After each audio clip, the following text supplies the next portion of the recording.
entrepreneur side.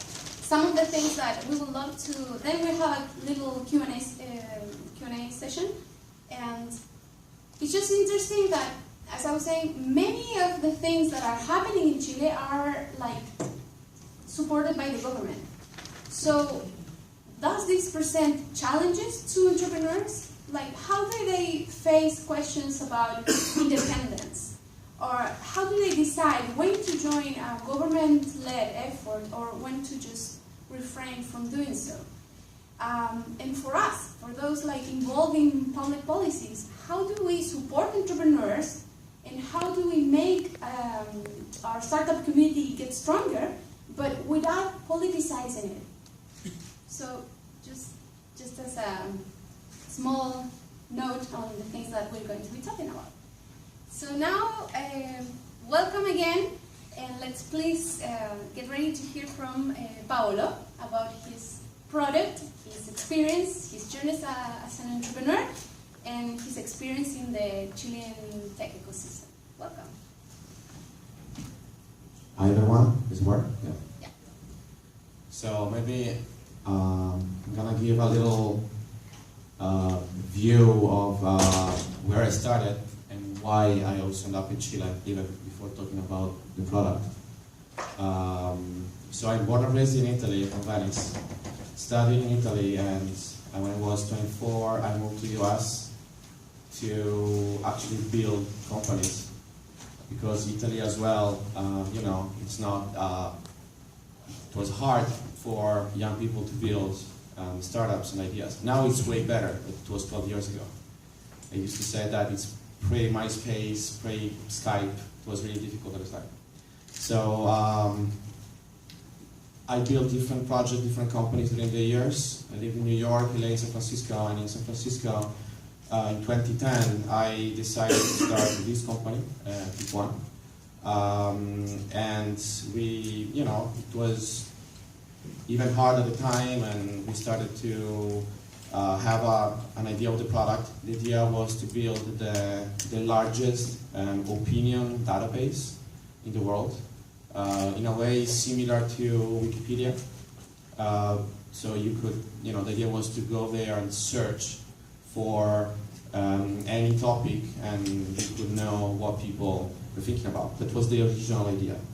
After 2 years of raising some money from family and friends, from Italy, from Europe, and someone from US, in 2011, I actually started to see some of my dear friends, famous speakers in San Francisco, to post pictures of an event in Chile.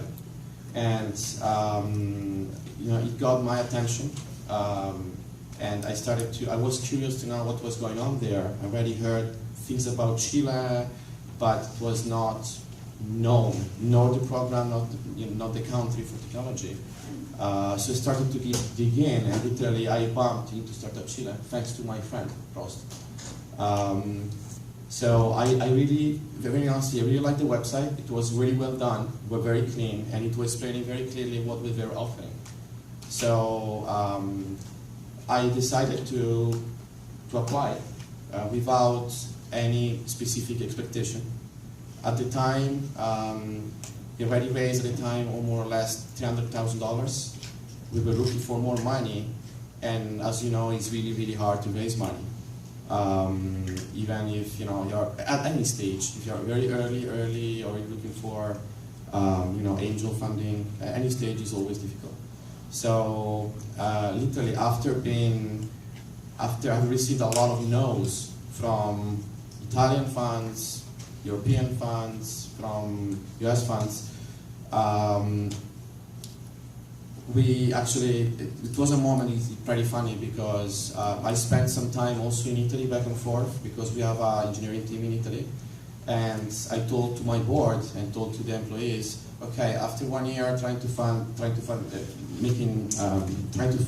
in Italy, definitely let's invest just in Silicon Valley and not even anymore looking for funds in Europe. And exactly 2 weeks after I said that, so I said, okay, I'm gonna move back just to US, no more Europe, no more other part of the world. I received the approval email from Startup Chile.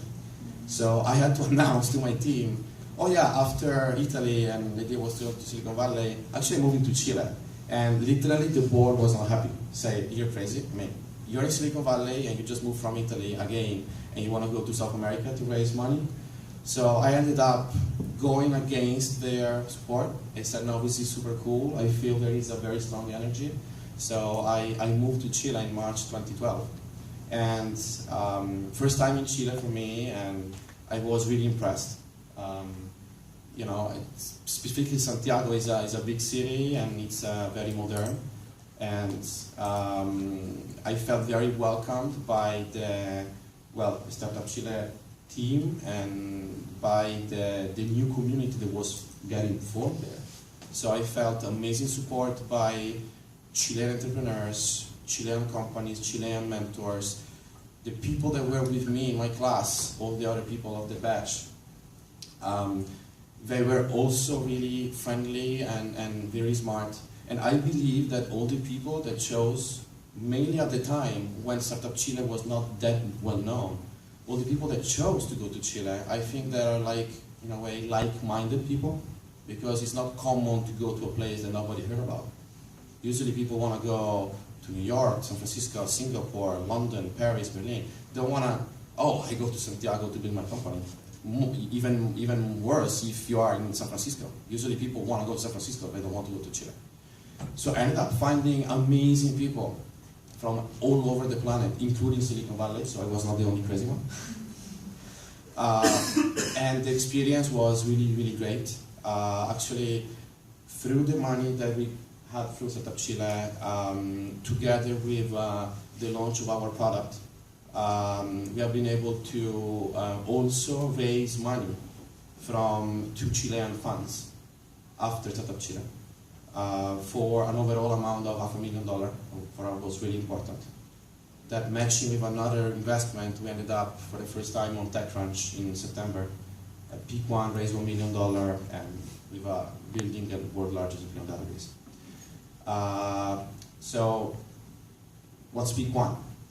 Pick1 today is an advanced survey product, like a poll, where we have a very, I would say, advanced technology to know exactly who are the respondents of the poll. There are so many survey companies. SurveyMonkey is one of them. I know pretty much everybody knows SurveyMonkey. But what do you really know about the respondents of your surveys? Even more when you're just shooting your survey out into social media because you want new people to answer to your question. And the answer is that you don't know a lot. The survey company don't really go deep into finding out the respondents. So we are able to build a map of 500 data points for each user. So when you reply to one of your surveys using our technology, we know your email, we know your age, we know your demographic, you know how many friends you have on Facebook, we know your job, we know your salary. And we collect all this information and we attach it to the vote. So when a brand just say they want to ask, we have for instance, we have IKEA as a client, and IKEA may want to ask, if you like more a white chair or red chair. Or we have, for instance, now Telecom Italia is the largest telco in Italy. Maybe we want to ask if you like more Android or iPhone, and they want to use it to engage with user.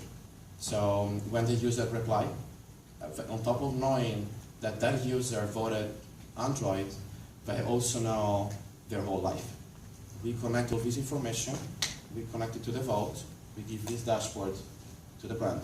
And then the second part is that we allow the brand to reconnect to the user by sending them custom offer and retarget it via banner, knowing exactly what you voted on. So that's a short story of what's Pick1. I don't know if you want me to go somewhere else talking about the Chilean experience or more about the product. I think it's great for everybody to understand the product, and maybe you could get us through that journey by sharing were you interacting with the Chilean ecosystem, and how did you make decisions being there?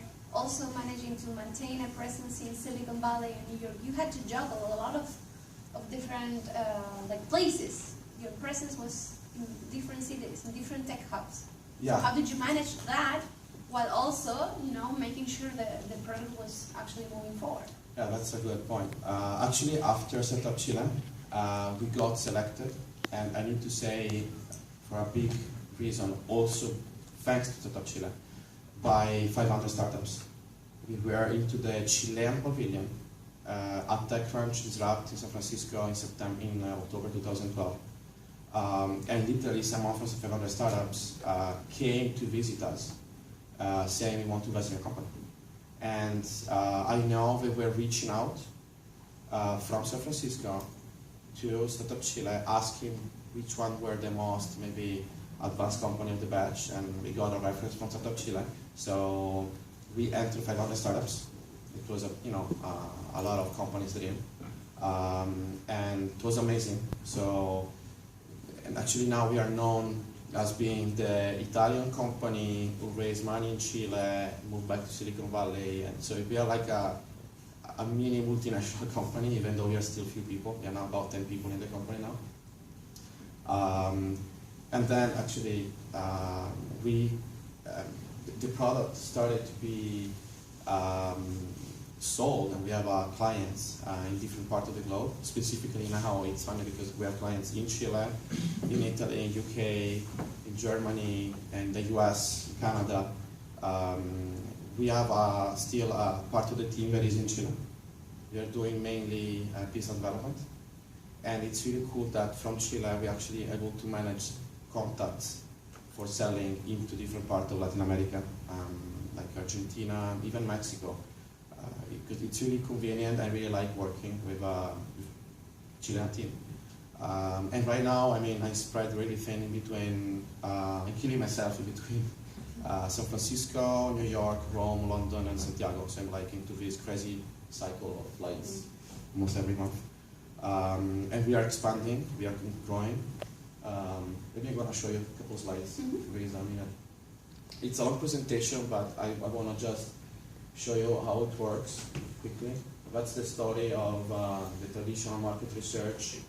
As a brand, you need to go to a market research company in the way to know what people think about your product. That's the older model. There are still big brands using old school, I would say, market research company. But today, thanks to technology, you can't, survey directly to the people. But big brands don't have this concept in mind. But now they are forced to do that because their brand is exposed in social media more than before. But nobody really connected market research and marketing. That is what we did. So pretty much we can, we can go to any big brand. We connect the survey, the questions, from any of their channels: Facebook, Twitter, LinkedIn, the corporate website, the newsletter, mobile app, even the offline store. And we install the poll. They create the content, and we collect the data for them. There is a couple of slides, it's more interesting. Yeah, so we work multi-touch point. We allow actionability. So on top of knowing the data, we allow also the brand and the client to contact the user back immediately and use the information. That's part of the process. That's an implementation with one of our big clients, which is actually in Austin. It's called Lithium. It's one of the largest online customer support company in the world. They have 400 of the largest company as a client. This was an implementation for Royal Bank of Scotland. So when you go online and you're banking and you need help, you start a chat with them, and then there is a constant question underneath asking you structured information about your interaction. It's called NPS, Net Promoter Score. So we help the brands knowing more about the user and giving quality to the conversation. I wanted to show you actually something. That's some of our clients. That's our competition. And technically, there are 4 big fields for market research and surveys. Like SurveyMonkey and PollDaddy, Nielsen, the older companies. We have the retargeting market like Adro and Creatio, and we have a company such as Wildfire. It is more like bought by Google for $10 to $50 million 1 year ago, but we do more user engagement. So we built a platform that is matching, is competing with all of them in a way, connecting the dots. So I want to show you one slide specifically. That's part of our investors on Daily Group of 100 startups, Oliver Fogger from Chile, and we have all the other people. Also someone from Wildfire actually. And then I want to show you, that's part of our team. That's our presence.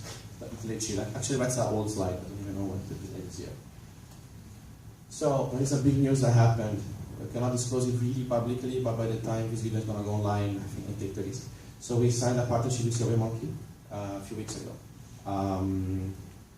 Very much, SurveyMonkey clients can now go on Pick1, and you can synchronize your account, and without even doing nothing, without giving the stress to copy and paste your poll, you can just use us on top of your service, and we tell you exactly what are all the respondents that you already collected, the vote on.